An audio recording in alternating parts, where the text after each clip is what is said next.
যাব গলে যাব, আমাদের হাড়গুলো যখন মাটির সঙ্গে মিশে যাবে, তবে আমাদেরকে আবার কি পুনরুজ্জীবিত করা হবে। এটা কাফেরদের ধারণা। কিন্তু কথা মনে রাখবেন, যারা ঈমানদার হবে, যারা পরেজগার হবে, যারা মুত্তাকি হবে, এদের ভিতরে কোনোদিন এইরকম ধারণা, খারাপ ধারণা যেন না হয়। তার মানে যারা কাফের, এরা মনে মনে ভাবে, এরা বলে আমরা মরে গেলে আমরা আমাদের হাড়গুলো মাটির সঙ্গে মিশে যাবে, সব কিছু শেষ হয়ে যাবে, তবে আমাদের ঠিক আবার পুনরুজ্জীবিত করা হবে। পৃথিবীর যতগুলো জাতি আছে, যত ধর্মের মানুষ আছে, সকলেই মরার ব্যাপারে একমত। কিন্তু যারা কাফের, যারা মুজরিম, যারা আল্লাহকে অস্বীকার করে, তারা যেন কিয়ামতকে অস্বীকার করে। আবার তারা বলে আমাদেরকে আর যেন পুনরুজ্জীবিত করা হবে না। কিন্তু আমার রব বলেছেন কোরআনের আয়াত সূরা নাজিয়াতের ভিতরে 27 নম্বর আয়াত, আল্লাহ বলেছেন বান্দারে, তোমরা যারা সন্দেহ করো, তোমরা যারা মনে মনে ভাবো যে আমাদেরকে আবার পুনরুজ্জীবিত করা হবে কি হবে না, তো আমার আল্লাহ বলছেন আনতুম আশাদ্দু খালকান আবিস সামাউ বানাহা। আল্লাহ বলেছেন বান্দারে, তোমরা কি একবার দেখো না এত বড় আসমানকে আমি বানিয়েছি, এই আসমানটা বানানোটা কঠিন না তোমাদেরকে? তার মানে এত উঁচু আসমান, এত সুন্দর করে আল্লাহ সপ্তম আসমানকে সাজিয়ে রেখেছে, কোনো খুঁটি খাম্বা নাই, একবারে এতটা উঁচু আসমানকে আল্লাহ সুবহানাহু ওয়া তাআলা বিনা খুঁটি খাম্বার দ্বারা রেখে সাজিয়ে রেখেছেন, সুসজ্জিত করে রেখেছেন। তো আমার আল্লাহ বলছেন তোমরা কি একবার তা ভাবো না, আসমান বানানোটা কঠিন না তোমাদেরকে বানানোটা কঠিন? তোমরা মনে রেখে দাও, আমি আল্লাহ তোমাদেরকে তোমাদেরকে অস্তিত্ব থেকে আমি আল্লাহ তোমাদেরকে অস্তিত্ব দিয়েছি। তোমরা মনে রেখে দাও, হাল আতা আলাল ইনসানি হিনুম মিনাদ দাহরি লাম ইয়াকুন শাইয়াম মাযকুরা। বান্দারে, আল্লাহ বলছেন তোমাদের এমন একটি প্রত্যেকেরই সবার যেন এমন একটি সময় যেন অতিবাহিত হয়েছে, সেই সময় তোমাকে কেউ চিনত না, তোমাকে কেউ জানতো না। তার মানে তোমাকে আমি অনস্তিত্ব থেকে অস্তিত্ব দিয়েছি, তোমরা ছিলে প্রাণহীন। তার মানে আল্লাহ আমাদেরকে অনস্তিত্ব থেকে আল্লাহ অস্তিত্ব দিয়েছেন, আল্লাহ আমাদেরকে নাপাক পানি থেকে সৃষ্টি করেছেন। তার মানে যে রব আমাদেরকে অনস্তিত্ব থেকে অস্তিত্ব দিয়েছে, আবার আল্লাহ আমাদেরকে মারবে, আবার কি আমাদেরকে তুলতে পারবে না? না না, এটা তোমরা কখনোই ভাবো না। তোমরা যখন মারা যাবে, তোমাদের শরীরের কোন অংশটা কোথায় মিশিয়ে থাকবে, এটার ক্ষমতা স্বয়ং আমার মাবুদের কাছেই রয়েছে। আল্লাহ বলছেন বান্দারে, সূরা আল মুমিনুর 15 নম্বর আয়াতের ভিতরে, আফাহাসিবতুম আন্নামা খালাকনাকুম আবাসা ওয়া আন্নাকুম ইলাইনা লা তুরজাউন ওয়া আন্নাকুম ইলাইনা লা তুরজাউন। আল্লাহ বলছেন তোমরা কি ভেবেছো যে আমাদেরকে আর পুনরাবার আমার কাছে ফিরে আসতে হবে না? না না না, তোমরা শুনে রেখে দাও, ইন্না ইলাইনা ইয়াবাহুম সুম্মা ইন্না আলাইনা হিসাবাহুম। তোমাদেরকে আমার কাছে আসতেই হবে আর হিসাব দিতেই হবে। পৃথিবীর বুকে সবাই বিশ্বাসী যে মরতে হবে, কারো দ্বিমত নাই, মত পার্থক্য নাই। কিন্তু এক জায়গায় মত পার্থক্য, আবার তোলা হবে কি উঠানো হবে কি হবে না, এই নিয়ে মতভেদ। কিন্তু মনে রাখবেন, যারা আমরা মুসলমান নিজেকে দাবি করি আব্দুল্লাহ আব্দুর রহমানের ছেলে, তারপরে যদি সন্দেহ হয় যে আল্লাহর কাছে উঠতে হবে, এরকম সন্দেহ আছে নাকি আপনাদের? আছে? স্পষ্ট কোরআনের আয়াত আল্লাহ বলেছেন, যারা কি আমাকে অস্বীকার করে, যারা আখিরাতকে যারা অস্বীকার করে মনে ভাবে আমাদেরকে আবার উপরে আসমানে আল্লাহ আমাদেরকে আবার কিয়ামতের ময়দানে দণ্ডায়মান করবেন। এটা যদি তোমাদের সন্দেহ হয় তাহলে তোমাদের জাহান্নাম ছাড়া কোনো গতি নাই। এর প্রমাণ আল্লাহ বলেছেন কাল কিয়ামতের ময়দানে যেদিন মানুষদেরকে জাহান্নামের ভেতরে ভরে দেওয়া হবে, জান্নাতীরা জান্নাতে চলে যাবে, জাহান্নামীরা জাহান্নামে চলে যাবে। জান্নাতীরা জান্নাতে চলে যাবে আর জাহান্নামীদেরকে জিজ্ঞাসা করবে, তো জাহান্নামীরা তোমরা কেন জাহান্নামে গেলে? জাহান্নামীরা বলবে চারটা কারণ, শেষ কারণ 4 নাম্বার কারণ তারা বলবে ওয়া কুন্না নুকাযযিবু বিয়াউমিদ্দিন, আমরা আখিরাত দিবসটাকে অস্বীকার করতাম, এই কারণে আল্লাহ আমাদেরকে জাহান্নামে দিয়েছে। যাদের সন্দেহ হবে যে আমাদেরকে আর আখিরাতে তোলা হবে না, মৃত্যুর পর জীবিত করা হবে না, তো আল্লাহ বলছেন যারা এরকম অস্বীকার করবে আখিরাতকে, পরকালকে, যারা অবিশ্বাসী হয় তাদের জাহান্নাম ছাড়া তাদের কোনো উপায় নাই। এজন্য আপনাকে আমি বলতে চাই মরার পর আমাদেরকে আবার জীবিত করা হবে, মরতে হবে, এতে কোনো সন্দেহ নাই। আচ্ছা বলেন তো, এক মুসলমান অপর মুসলমানের উপরে কয়টা হক আপনারা কে বলতে পারবেন? কয়টা হক জানেন নাই? 6টা হক। মুসলিম শরীফের হাদিস 5544, হাকুল মুসলিম আলাল মুসলিম সিত্তুন, এক মুসলমান অপর মুসলিমের উপরে 6টা হক, তার ভিতরে একটা হলো জানাজা অংশগ্রহণ করা। আচ্ছা কেউ যদি জানাজায় যায় তাহলে তাকে কয় কিরাত সওয়াব দেওয়া হবে কে বলতে পারবেন? 1 উহুদ পাহাড়। যদি দাফন কমপ্লিট করে তাহলে 2 উহুদ পাহাড় সমতুল্য নেকি দেওয়া হবে। এতটা সওয়াব। মৃত্যুর ব্যক্তির আপনি জানাজাতে গেলেন, এক মুসলমান অপর মুসলমানের উপরে 6টা হক, তার ভিতরে আপনি জানাজাতে অংশগ্রহণ করলেন। একজন দার্শনিক বলেছেন যখন তোমরাই জানাজায় যাবে, যখন তোমরা গোরস্থানে যাবে, কবরের কাছে তোমরা যখন যাবে, তোমরা শুনে রেখে দাও কবরস্থানটা হলো এমন একটি জায়গা, সেই জায়গাটা হলো শিক্ষাঙ্গন।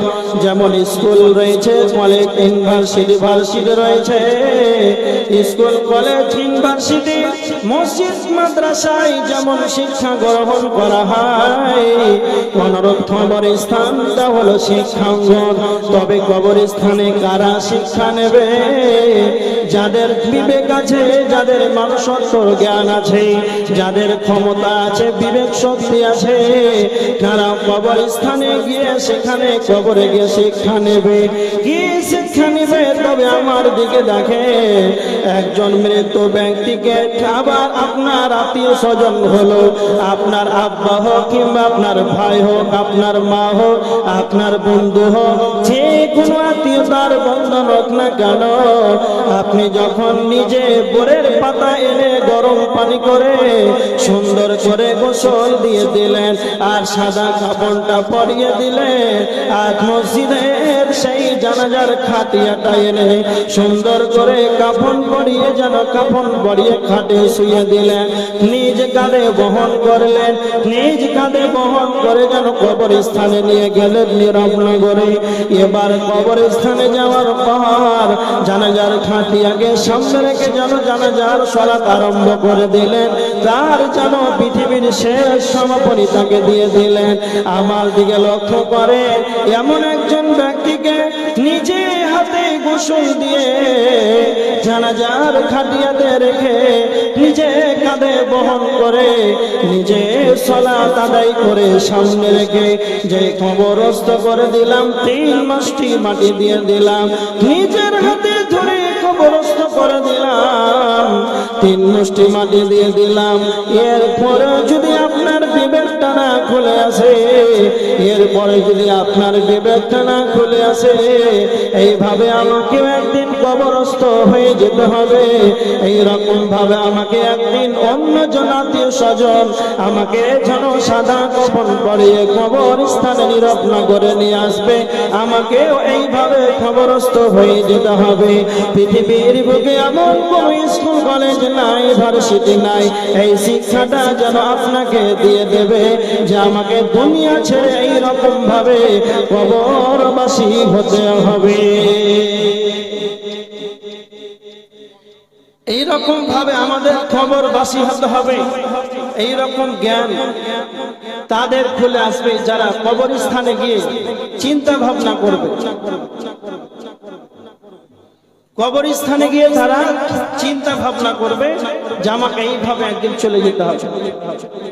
আল্লাহ রাসূল সাল্লাল্লাহু আলাইহি ওয়াসাল্লাম কবরস্থানে যেতে বলেছেন। ইবনে মাজাহ শরীফের হাদিস, ভালো করে শুনেন। হযরত আয়েশা, আম্মা জান আয়েশা রাদিয়াল্লাহু তাআলা আনহা তিনি বর্ণনা করেছেন, আল্লাহর নবী সাল্লাল্লাহু আলাইহি ওয়াসাল্লাম বলেছেন, রাখাসা ফি জিয়ারাতিল কুবুর। বিশ্বনবী হযরত আয়েশা রাদিয়াল্লাহু তাআলা আনহা বলছেন, আল্লাহর নবী কবর জিয়ারতের কথা বলেছেন। তার মানে কবর জিয়ারতের নির্দেশন দিয়েছেন বিশ্বনবী।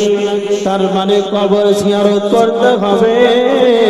নিজের আব্বাটা 10 বছর থেকে যেন নিজের আব্বা যেন কবরবাসী হয়ে আছে, কবরস্থানে যান, নিজের আব্বার জন্য দোয়া করেন, কবর জিয়ারত করেন, কবরস্থানে গিয়ে জিয়ারত করেন। কবরস্থানে যখন যাবেন দোয়া পড়বেন, আসসালামু আলাইকুম আলা দিয়ার মিনাল মুমিনিনা ওয়াল মুসলিমিনা ওয়া ইন্না ইনশাআল্লাহু লাকুম লাহিকুনা নাসআলুল্লাহ লানা ওয়া লাকুমুল আফিয়া। এই বলে কবর জিয়ারত করবেন। আর একটা কথা মনে রাখবেন, বিশ্বনবী কবর জিয়ারতের নির্দেশন দিয়েছেন কেন কেন কেন? হযরত আবু হুরায়রা রাদিয়াল্লাহু তাআলা আনহু তিনি হাদিসটি বর্ণনা করেছেন। হাদিস নাম্বার ইবনে মাজাহ শরীফের 1507 নাম্বার হাদিস। আল্লাহর নবী বলেছেন, জুরুল কুবুর, কবর জিয়ারত করো। কবর জিয়ারতের কথা কেন বিশ্ব নবী বলেছেন? আল্লাহর নবী বলেছেন, ফা ইন্নাহা তুযাক্কিরুকুমুল আখিরা। যখন তোমরা কবর জিয়ারত করবে তখন তোমাদের আখিরাতকে বলে স্মরণ হবে। আল্লাহ রাসূল সাল্লাল্লাহু আলাইহি ওয়াসাল্লামের স্পষ্ট হাদিস, তোমরা কবর জিয়ারত করো। কেন? যখনই তোমরা কবর জিয়ারত করবে তখন তোমাদের আখিরাতকে বলে স্মরণ আসবেই। আচ্ছা, আপনারা বলেন, এখানে যতজন বসে আছে, কতজন আছে নিজের আব্বা মারা গেছে, আত্মীয় স্বজন কবরে চলে গিয়েছে, এই জন্য আপনারা কবর জিয়ারত কতজন করেছেন? একজন হাত তুলে বলেন। মাশাআল্লাহ। নিজের আত্মীয় স্বজন কবরে চলে গিয়েছে, নিজের আব্বা শুয়ে আছে, মা শুয়ে আছে, নিজের দাদু শুয়ে আছে, সেই কবরস্থানে গিয়ে কবরবাসীদের জন্য, সবার জন্য, মুসলিম এবং মুমিন মুমিনার জন্য, সকলের জন্য আমাদের উচিত দোয়া করতে হবে। আমাদের এটা উচিত। কেন? তাদেরও লাভ আছে আর আপনারও লাভ আছে। কবর জিয়ারত করলে আপনারও লাভ আছে, আপনার বিবেকটা খুলে আসবে, মওতকে বলে আপনার স্মরণ হবে, এই জন্য জিয়ারত করতে হবে। এবার দেখেন, হযরত আবু হুরায়রা রাদিয়াল্লাহু তাআলা আনহু তিনি বর্ণনা করেছেন, আল্লাহর নবী সাল্লাল্লাহু আলাইহি ওয়াসাল্লাম বলেছেন, আকসিরু যিকরা, তোমরা বেশি বেশি করে স্মরণ করো, ইয়ানিল মউত, মউতকে বেশি বেশি করে স্মরণ করো। বিশ্বনবী কেন মরণকে স্মরণ করার কথা বলেছেন? কেন কেন? বিশ্বনবী হাদিসের শেষ অংশে বলেছেন, হাদিমিল লাযযাত, মরণ এমন একটা বস্তু, যখনই আপনি বেশি বেশি করে মরণকে স্মরণ করবে তখন দুনিয়ার যত চাকচিক্য ঐশ্বর্যবাণী, দুনিয়ার মজা, দুনিয়ার যতগুলো স্বাদ দুনিয়ার যতগুলো স্বাদ সমস্ত স্বাদ যারা ধ্বংস হয়ে যাবে সেটাই হলো মত। এজন্য বিশ্ব নবী বলেছেন তোমরা বেশি বেশি করে মরণকে স্মরণ করো। যখন তোমরা বেশি বেশি করে মরণকে স্মরণ করবে দুনিয়া তোমাদেরকে আর ভালো লাগবে না, দুনিয়ার স্বাদ তোমরা পাবে না, তখন যেন ইবাদতে মনোযোগী হতে পারবে। এজন্য বিশ্ব নবী মরণকে বেশি করে স্মরণ করার কথা বলেছে। সকাল সন্ধ্যা সন্ধ্যা সকাল কয়বার আমরা মরণকে স্মরণ করি? নিজের বিবেকে একবার প্রশ্ন করি তো যে আমরা কতজন মরণকে স্মরণ করি যে আমাকে এইভাবে একদিন মরে যেতে হবে। হযরত আবু হুরায়রা রাদিয়াল্লাহু তাআলা আনহু অনেক সাহাবী, জান্নাতের সার্টিফিকেট প্রাপ্ত সাহাবী, তারাও মরণকে স্মরণ করতেন, মরণকে স্মরণ করতেন। হযরতে উসমান রাদিয়াল্লাহু তাআলা আনহু তিরমিজি শরীফের 2308 নম্বর হাদিস, আল্লাহ রাসূল সাল্লাল্লাহু আলাইহি ওয়াসাল্লাম যখন জাহান্নামের কথা বলতেন তখন হযরতে উসমান কাঁদতেন, দাড়িগুলো ভিজে ভিজে পড়ে যেত, এতটা অঝর নয় রে কাঁদতেন। কেন? সাহাবীরা উসমান রাদিয়াল্লাহু তাআলা আনহুকে বলতেন উসমান তুমি বলো, তুমি বলো বিশ্বনবী যখন জাহান্নামের কথা বলেন তখন তো আপনি এতটা বেশি যেন হতাগ্রস্ত হন না, যখন বিশ্বনবী কবরের কথা বলেন তখন কেন এতটা হতাগ্রস্ত হন? তখন হযরতে উসমান রাদিয়াল্লাহু তাআলা আনহু বলেছিলেন তোমরা শুনে রেখে দাও, বিশ্বনবী বলেছেন ইন্নাল কবরা আউয়াল মানাজিলিল আখিরাহ, কবরটা হলো পরকাল সফরের জন্য প্রথম মঞ্জিল হলো কবর। কেউ যদি কবরে ধরা পড়ে যায় সব জায়গাতেই যেন ধরা পড়ে যাবে, আর কবরে যদি কেউ বেঁচে যায় তাহলে সব জায়গাতেই যেন বেঁচে যাবে। এই জন্য আমাদেরকে দুনিয়ার বুকে এমন ভাবে জীবন যাপন করতে হবে, পরকাল দিহিমূলক জীবন যাপন করতে হবে, আমাদেরকে এমন সৎ পথে চলতে হবে যেন আমরা কবরে আমাদেরকে যেই তিনখানা কোশ্চেন করানো হবে সেই তিনখানা প্রশ্নের জবাব যেন আমরা দিতে পারি, জান্নাত যেন আমরা পাই। এইভাবে আমাদেরকে দুনিয়ার বুকে চলাফেরা করতে হবে। মওতকে আপনি স্মরণ করেন বেশি বেশি করে, মরণকে একবার ভাবেন, রাত্রে কাঁদেন, চোখের পানিতে অঝর নয়নে কাঁদেন, চিন্তা ভাবনা করে দুনিয়া করেন যাতে কেন আপনার পরকালে যেন সুবিধা হয়। একটা কথা আপনাদেরকে বলছি, বর্তমান সমাজের মানুষ মওতকে স্মরণ করে না, মওত থেকে স্মরণ দূরের কথা, কবরস্থানে গিয়ে আরো রাজনীতির গল্প করে, সাংসারিক জীবনের গল্প করে, পারিবারিক জীবনের গল্প করে। কবরস্থানে যাওয়ার পর, কবরস্থানে যাওয়ার পর আপনাদের নদিয়া জেলাতে আছে কবরস্থানে রাজনীতির গল্প করে, সাংসারিক জীবনের গল্প করে, করে না করে না করে? ও ছেলেটা 2040-এ চাকরি পাবে, তো এখন 2025-এ বলবে যে ব্যাঙ্গালোরে পড়ছে, চাকরি পাবে বলে। ওই গল্পটা কবরস্থানে গিয়ে বলতে হবে, আর জায়গা ছিল না, না অসম্ভব ব্যাপার। একটা কথা বলেছি আপনাকে ভালো করে মনে রাখবেন, যারা কবরস্থানে গিয়ে কবরকে ভাবে না, মরণকে স্মরণ করে না, অনর্থক বাজে অভ্যাস, অশ্লীল অশালীন গল্প গুজব, পরনিন্দা সমালোচনা যারা করে, একে আপনি কিভাবে মানুষ ভাববেন গো? হ্যাঁ, এরা মানুষের কাতারে আছে না? মানুষ নামে এরা দেখতে পশু। আমাদেরকে দেখেন এরা কেমন মানুষ আর কতটা জ্ঞান কেন্দ্র, কতটা বিবেকবান। শুধু আপনাকে একটা উদাহরণ দিয়েছি, ভালো করে মনে রাখেন। কসাইখানা আপনারা দেখেছেন, মাংস বিক্রি করে, খাসির মাংস দেখেছেন না? এই কসাইখানাতে মাংস বিক্রি করে আপনাদের মাদ্রাসার কমিটি। ক্যাশিয়ার গিয়ে বলছে, ক্যাশিয়ার বলছে আমাদের মাদ্রাসার জলসা তো 5 কিলো মাংস লাগবে, মেহমান আসবে, সম্মান করতে হবে। এই জন্য মাংস বিক্রেতার কাছে গিয়েছে ক্রয় করতে, দেখছে যে মাংস মাত্র 2-2.5 কিলো আছে, 5 কিলো না। তো কসাইখানাতে আরো অন্যান্য ছাগল বাঁধা থাকে না, থাকে না? হ্যাঁ না বলেন, থাকে থাকে।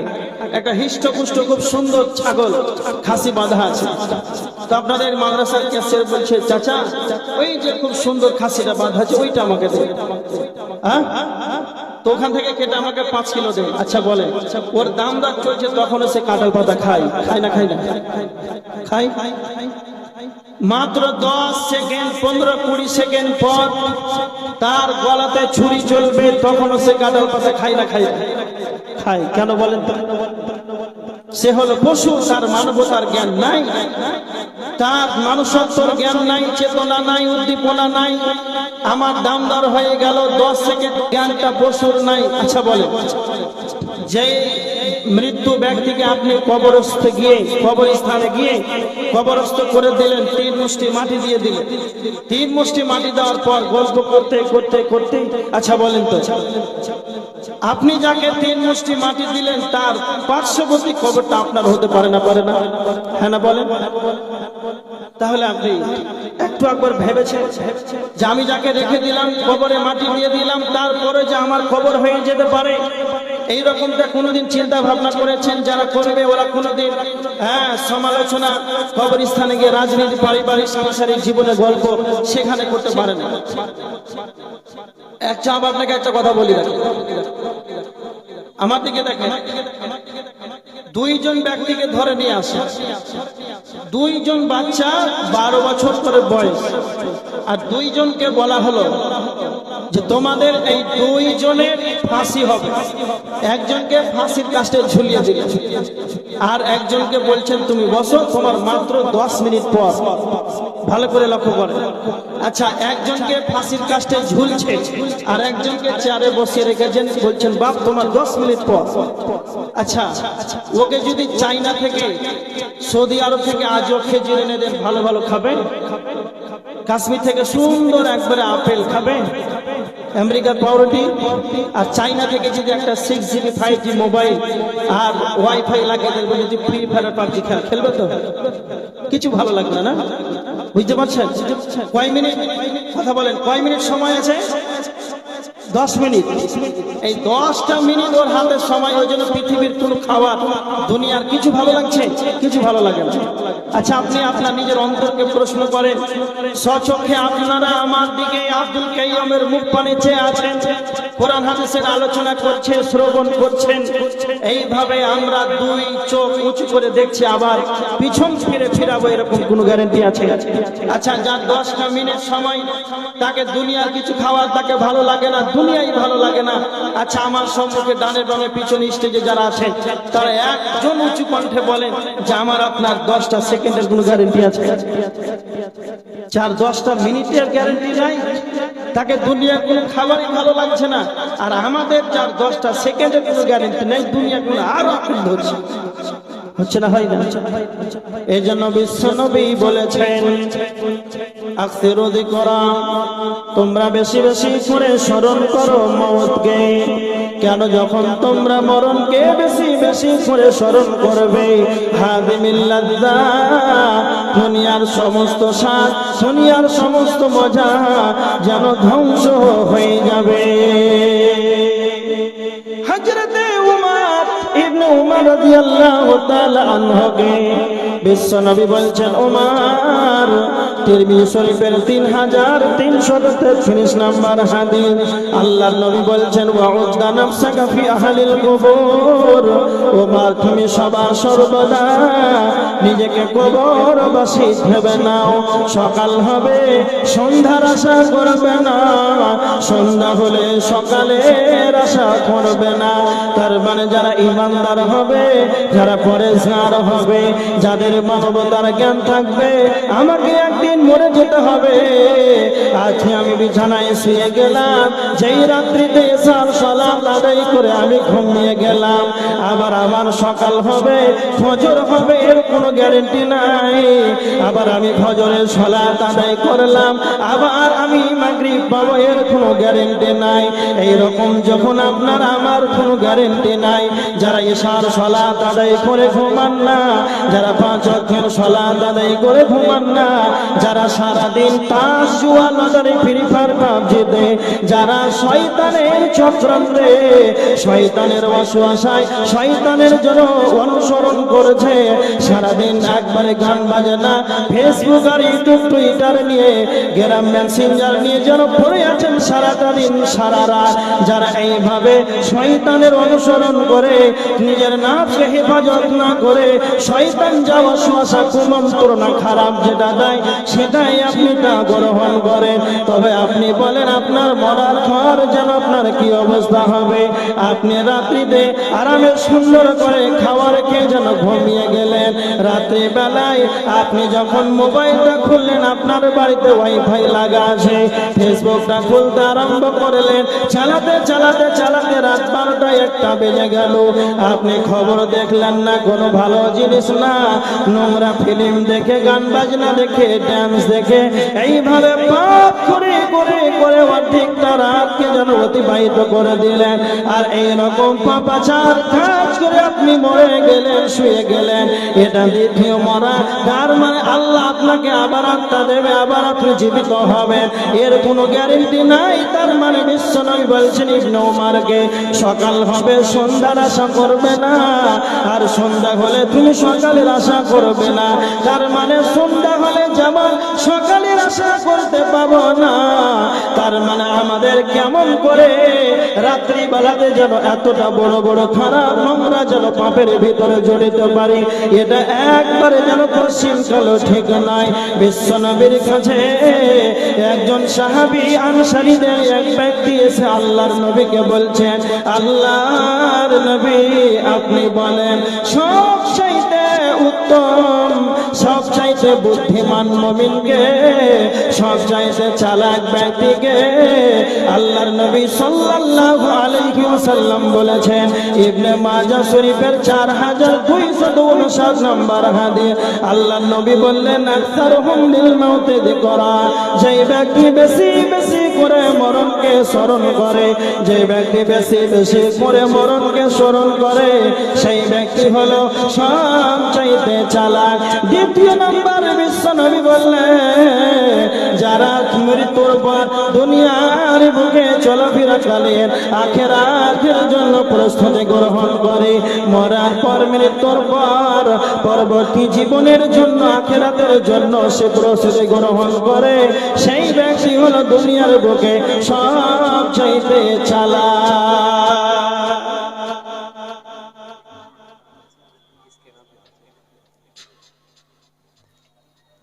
যারা সামনে দাঁড়িয়ে আছেন, আপনাদের বাম দিকে আর আমার ডান দিকে অনেক জায়গা আছে, হ্যাঁ, আপনারা একটু পিছন দিক দিয়ে আপনার জায়গা খালি জায়গাগুলো পূরণ করেন, আর গেটে স্ক্যানার দেওয়া আছে ফোনপে, যারা গোপনে দান করবেন স্ক্যানটা তাড়াতাড়ি করে দিয়ে একবারে গোপনে 1 লাখ টাকা 5,000 10,000 মেরে দেন, হ্যাঁ, গোপনে দান হয়ে গেল, ওটা দিতে পারেন আল্লাহ রাস্তায়।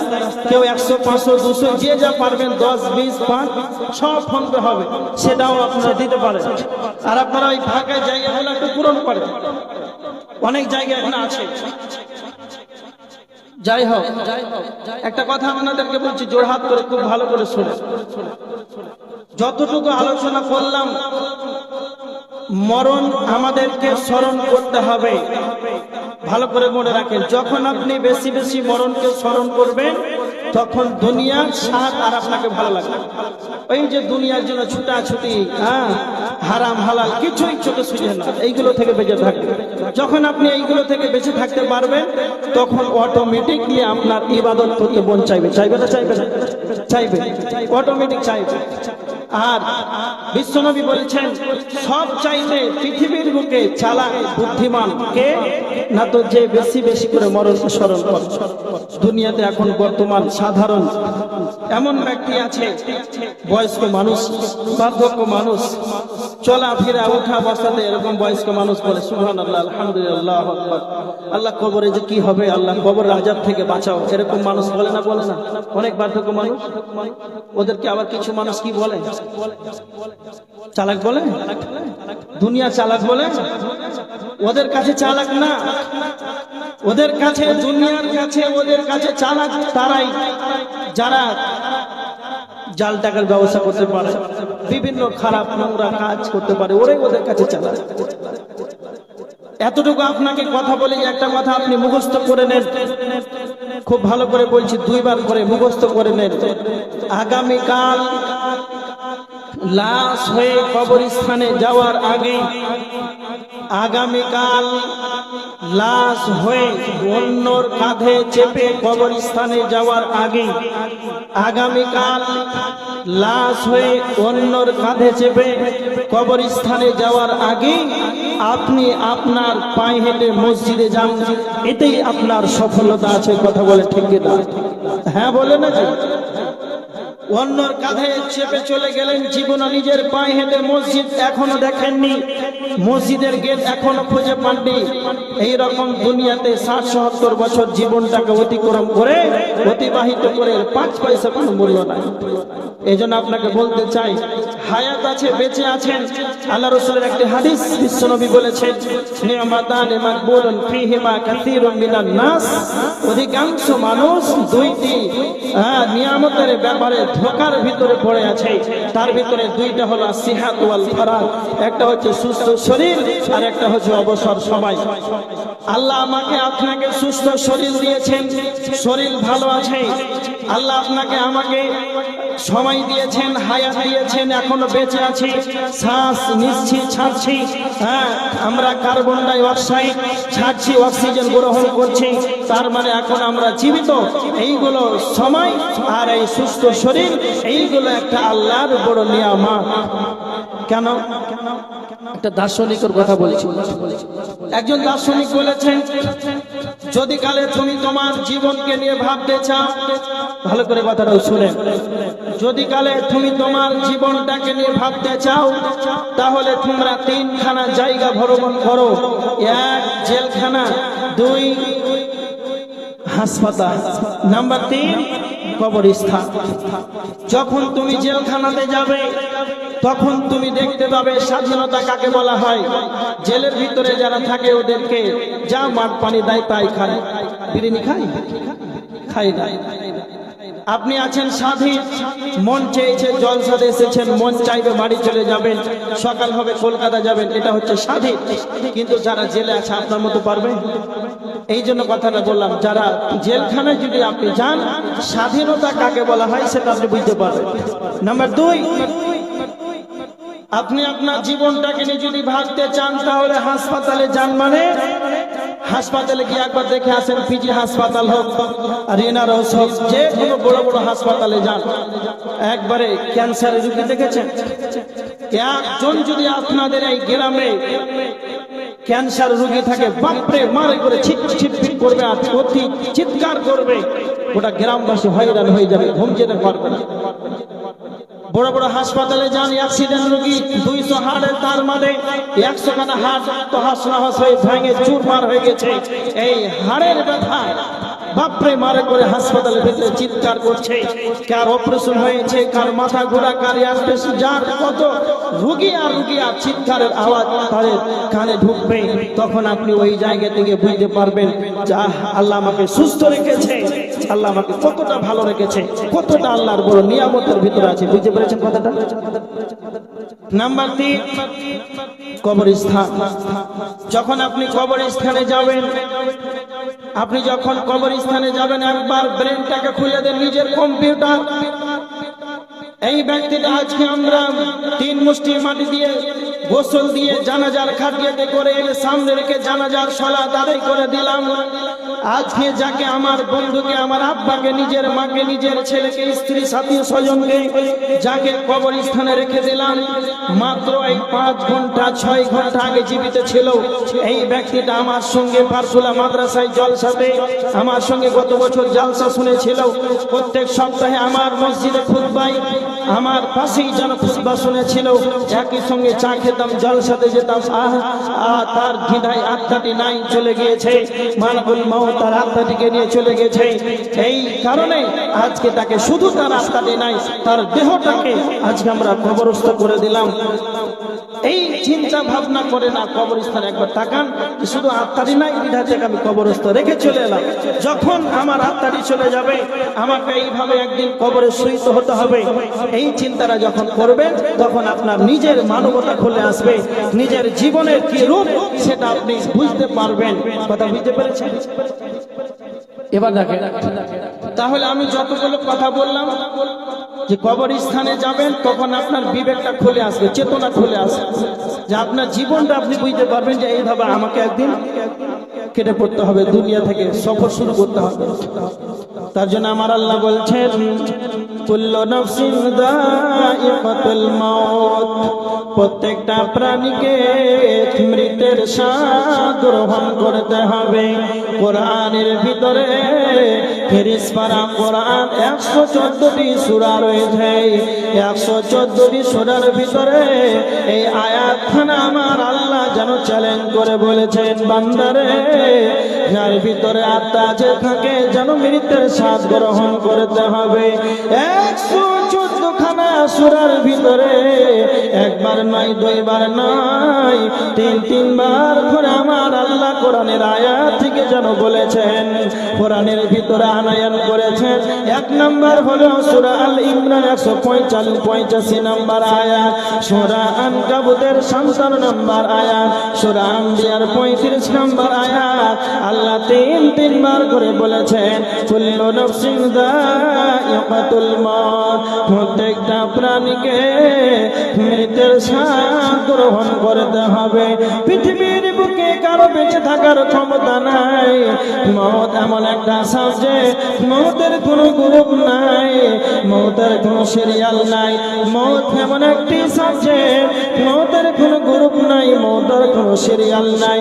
কথা মনে রাখবেন, সেই দিন দুনিয়ার শেষ সময় যখন হয়ে যাবে, যেই দিন আমার আল্লাহ দুনিয়াকে ধ্বংস করে দিবে, আল্লাহ ইসরাফিলকে বলবেন, ইসরাফিল সিংহাই ফুৎকার দিয়ে দাও। যখন একবার সিংহাই ফুৎকার দেওয়া হবে, আসমান মণ্ডলী চূর্ণ বিচূর্ণ যেদিন হয়ে যাবে, আবার আমার আল্লাহ বলবেন, ইসরাফিল দ্বিতীয় সিংহাই ফুৎকার দিয়ে দাও। যখনই দ্বিতীয় সিংহাই ফুৎকার দিয়ে দেওয়া হবে, তার মানে আল্লাহ বলেছেন ফাইদা হুম মিনাল আজদাস ইলা রাব্বিহিম ইয়ানসিলুন। আল্লাহ বলেছেন কবর থেকে উঠে দণ্ডায়মান হয়ে মহান পালনকর্তার দরবারে সকলেই যেন দৌড়াবে। আল্লাহ বলেছেন যখনই দ্বিতীয়বার সিংহাই ফুৎকার দেওয়া হবে, সকলে কবর থেকে দল দল যেন হাসরের ময়দানে দাঁড়ানো হবে। আমি কার কথাটুকু বললাম? আল্লাহ বলেছেন যেই দিন কিয়ামত হবে সেই দিন সকলকে উপস্থিত হতে হবে। ওয়া মা হুম আনহা বিগাইবিন, সেই দিন কেউ অনুপস্থিত থাকবে না, সেই দিন কেউ পৃথক থাকবে না, আলাদা থাকবে না, কেউ বলতে পারবে না আমি ওই জায়গাতে যেন হাসরের ময়দানে যাব না। আল্লাহ সমস্ত মানুষদেরকে একত্রিত করে বলবেন, সমস্ত হাসরবাসীকে যারা জান্নাতি হবে আল্লাহ তাদেরকে জান্নাতে দেবেন, যারা জাহান্নামী হবে তাদেরকে জাহান্নামে দেবেন। আমি কথাটি কেন বললাম? জান্নাত জাহান্নাম, জাহান্নাম জান্নাতের গ্রুপ আছে। সকলেই জাহান্নামে যাবে না, সকলেই জান্নাতে যাবে না। জান্নাতে যারা ঈমানদার তারা জান্নাতে যাবে, যারা কাফের তারা জাহান্নামে যাবে। জান্নাত জাহান্নাম, জাহান্নাম জান্নাতের যেন গ্রুপ আছে। কিন্তু এমন একটা সাবজেক্ট, মওতের কোন রকম কোন গৌরব নাই। আপনি ফকির হন, মিসকিন হন, তবে মরতে হবে। যারা পৃথিবীর বুকে যারা কোটি কোটি টাকার মালিক বাদশা, তাদেরকে যেন মরতে হবে, কারো বাঁচার কোনো উপায় নাই।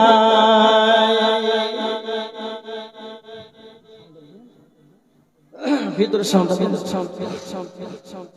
মৌত এমন একটা সাবজেক্ট, এর কোন রকম গ্রুপ নাই। কেমন? একজন ভিখারিকে মরতে হবে, একজন বাদশাকে মরতে হবে। বর্তমান পৃথিবীতে স্বাধীন দেশ 200টা দেশ, কে বলছে 260, 258, যত রাষ্ট্র আছে প্রত্যেকটা রাষ্ট্রে একটা করে প্রধানমন্ত্রী আছে না নাই? হ্যাঁ না বলেন, আছে না নাই? আছে। ইতিহাস প্রমাণ করেছেন এমন একটি সময় যেন অতিবাহিত হয়েছিল, সেই সময় যেন সারা পৃথিবী যেন একজনই বাদশা শাসন করেছিল। এক একজন দেশের এখন এক একজন প্রধানমন্ত্রী রয়েছে, কিন্তু এমন একটা সময় যেন অতিবাহিত হয়েছিল, সেই সময় যেন সারা পৃথিবীকে রাজত্ব করেছিল। তার ভিতরে 4 জন ছিলেন বাদশা, 2 জন ছিলেন মুসলমান, 2 জন ছিলেন কাফের। 2 জন মুসলমানদের নাম হলো সুলাইমান ইবনে দাউদ আলাইহিস সালাম, 2 নাম্বার হলো জুলকারনাইন। 2 জন কাফের নাম, একজনের নাম হলো বাগতেনাসার আর অপরজনের নাম হলো নমরুদ। এরা 4 জন ছিল এমন বাদশা যারা পৃথিবীকে যেন শাসন করেছিল। আজ তারা পৃথিবীর বুকে নাই, তাদেরকে যেন পৃথিবী থেকে ছেড়ে চলে যেতে হয়েছে। এজন্য আপনাকে বলতে চাই, মরতেই হবে, বেঁচে থাকার কোনো আমাদের গৌরব নাই। এমনকি বিশ্ব নবীকে আল্লাহ বলছেন, হে নবী মুহাম্মদ, ওয়া মা জাআলনা লিবাশারিন মিন ক্বাবলিকাল খুল, হে নবী মুহাম্মদ, আপনার পূর্বে আমি কাউকে অনন্তকাল যেন জীবন দান করি নাই। আবা ইম্মিত, আপনাকে মরতে হবে, তবে কি তারা চিরজীবী থাকবে? তার মানে আপনাকে মরতে হবে। আল্লাহ বলেছেন সূরা জুমার 30 নম্বর আয়াতের ভিতরে, হে নবী মুহাম্মদ, ইন্নাকা মাইয়িতুন, আপনাকে মরতে হবে। তার মানে বিশ্ব নবী আল্লাহর পরে যার স্থান, যিনি এমন একজন নবী, দুনিয়াতে নবী, আখিরাতে নবী, বিশ্বের নবী, নবী মুহাম্মদুর রাসূলুল্লাহ সাল্লাল্লাহু আলাইহি ওয়াসাল্লামকেও মরণের স্বাদ গ্রহণ করতে হয়েছে। তারপরে যেন আমরা আমাদের ধারণা একবার আমরা মনে মনে ভাবি না যে আমাদেরকে এইভাবে দুনিয়া ছেড়ে চলে যেতে হবে। এই পৃথিবীর বুকে যাদেরকে আমরা মাত্র কিছুদিন হায়াত পেয়েছি, তিরমিজির হাদিস, আল্লাহ রাসূল সাল্লাল্লাহু আলাইহি ওয়াসাল্লাম বলেছেন, উমরু উম্মতি মিন 60 সানাতান ইলা 70 সানা। বিশ্বনবী বলেছেন, আমার উম্মতের গড় বয়স হচ্ছে 60 থেকে 70। কত বছর? কথা বলেন। 60 থেকে মোট ৭৭ বছর। এটা আল্লাহ রাসূল বলেছেন আমার উম্মতের গড় বয়স। আর এই সামান্য বয়সে আমরা আখিরাতটাকে বলে ভুলে গিয়েছি, ভুলিনি? সামান্য এই বয়স পেয়ে আমরা মৌতটাকে ভুলে গিয়েছি। কথা মনে রাখবেন, হযরত আদম আলাইহিস সালাম কত বছর বেঁচে ছিলেন? 960 বছর। হযরত নূহ আলাইহিস সালাম তিনি 950 বছর শুধু দাওয়াতি কাজ করেছিলেন। হযরত ইদ্রিস আলাইহিস সালাম 850 বছরের বেশি। হযরত হুদ আলাইহিস সালাম 450 বছরের বেশি। আমি কেন কথাগুলো বললাম? 1000 বছর বয়স পেয়েছিল যারা 800 বছর, 900 বছর।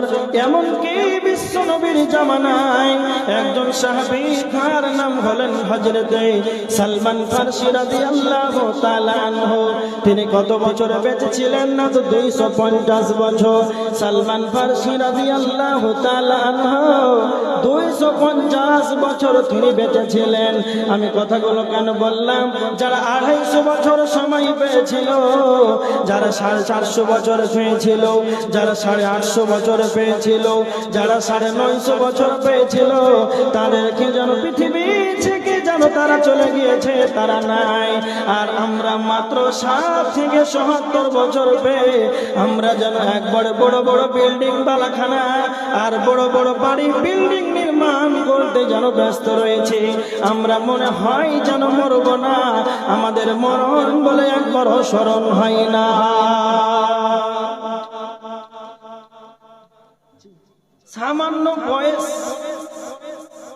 সামান্য বয়স পেয়ে আমরা কিছু সব ভুলে গেছি। কতটা আমরা দুনিয়াতে বসবাস করি, কাল কিয়ামতের ময়দানে আল্লাহ সকলকে একত্রিত করবেন, আর আল্লাহ আমাদেরকে বলবেন ক্বালু কাম লাবিসতুম ফিল আরদি আদাদা সিনিন। আল্লাহ বলবেন, বলো তোমরা পৃথিবীতে কতদিন জীবন যাপন করেছো। সূরা আল মুমিনুন 112-13 নম্বর।